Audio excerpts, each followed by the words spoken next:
We called a second public meeting because there's been quite a lot of developments since the first one we held in May. And of course it's about encouraging citizen debate on climate change. And the first meeting proved very useful, and since then we've been acting on the suggestions that we agreed on the first meeting. So there was updates on that, plus there have been government developments with the publication of the Climate Act and so on and so forth.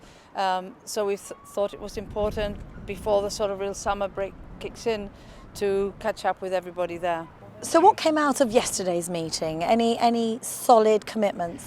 Yeah, you see, the issue with these meetings is, we were kicked out of the hall because there was so much interest, so much engagement, and when we talk about climate change, you're talking about all types of environmental impacts, no? And we want to continue to put a focus on this very important issue.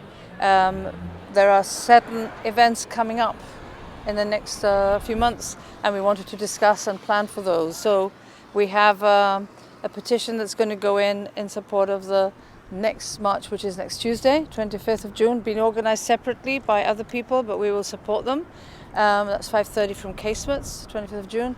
And then, of course, we're running a summer-long petition for action, which will be supported by a big march in September, the 20th of September. And that is reiterating the call for urgent action on the climate emergency pledge made by government to keep this de-politicized, a cross-party level, an independent climate body, to act within a time frame, an agenda that is binding going forward, and independently funded. So that's a message that the citizens think is crucial because of the political framework in GIB, where you have the 4-year term and all that. We believe that independent climate body is vital to keep pushing the agenda forward on how we need to reduce our carbon and become more environmental, basically. Now, for anyone thinking about getting involved, how do you bridge the gap between what is discussed at your open meetings to what actually happens and what the government takes on board?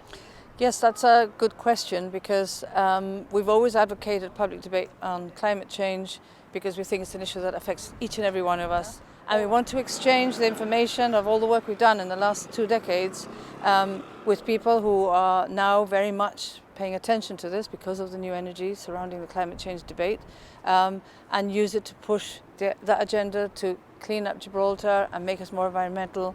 And it's a good thing to be doing, yeah. Tell us about the online petition.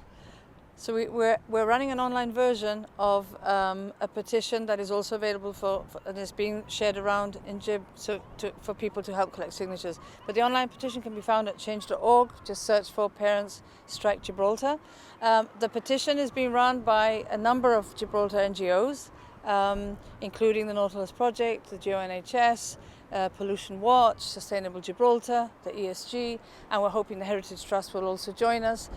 So it's very much a community-based effort, and of course we're urging the community to get behind us.